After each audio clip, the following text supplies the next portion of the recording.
Hello everybody, it's Jen, Scrapbena Creations. Welcome to the Woodland Buddies YouTube hop celebrating the release of Jamie's second stamp, which is totally adorable.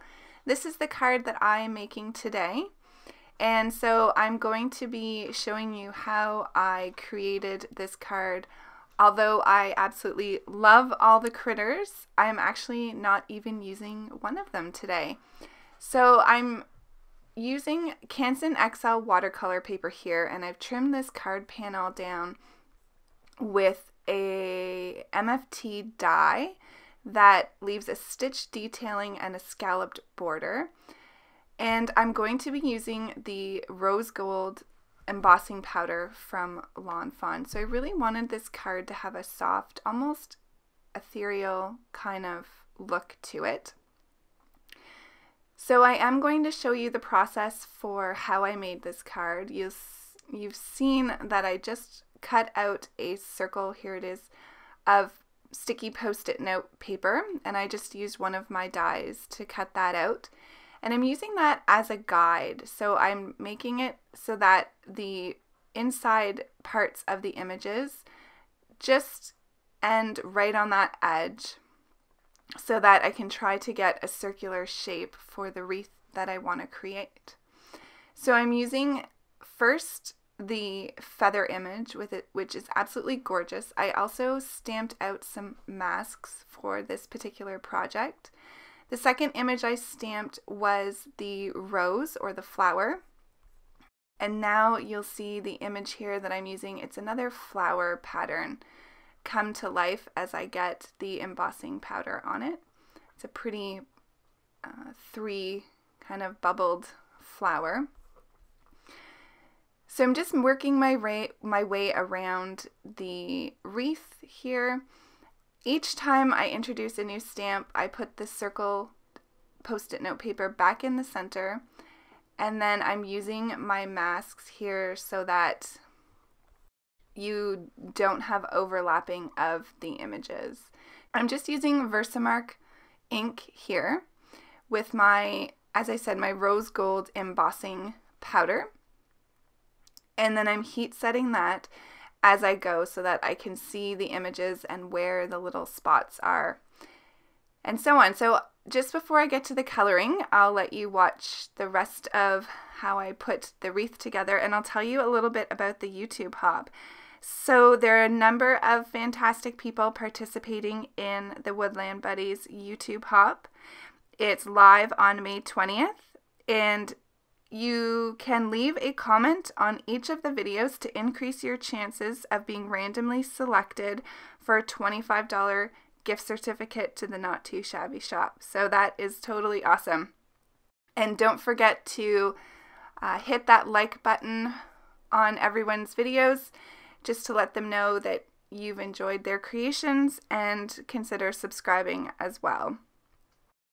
Jamie also has a coupon code to celebrate the second stamp set for Not2Shabby shop, and so that coupon code gets you 15% off your purchase, and it is Cute Critters, all in capital letters, and I will leave the information in the description box below. So if you're looking for anything related to the hop, the information will all be there for you. So I'm going to get into the coloring here now.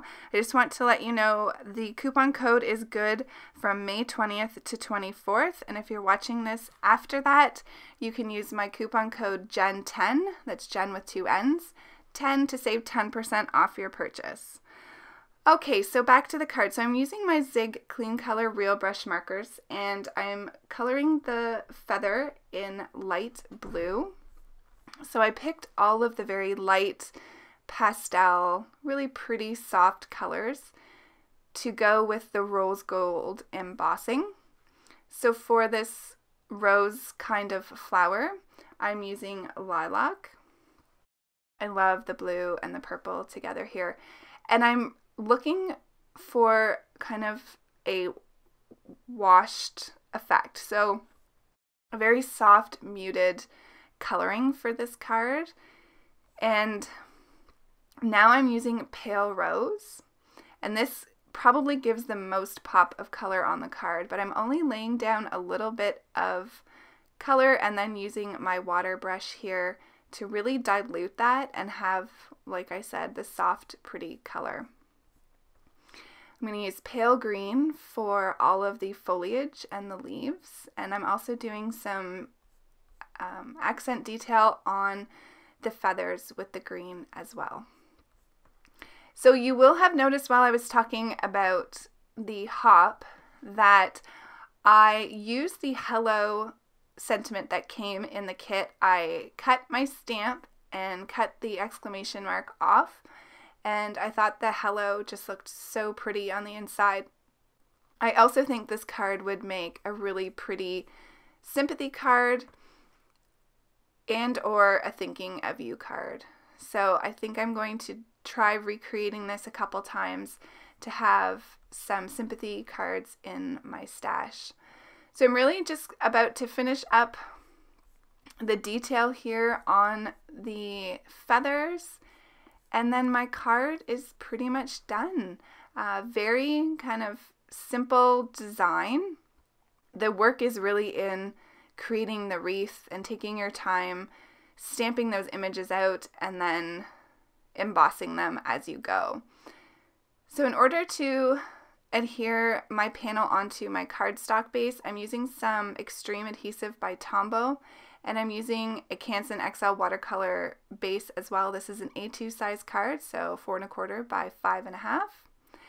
And I'm just getting some smudges off the card with my white eraser, and I will show you the finished card here. I really love how it turned out. So enjoy the hop, everyone. Take care. We'll see you soon in the next video. Thanks for watching. Bye.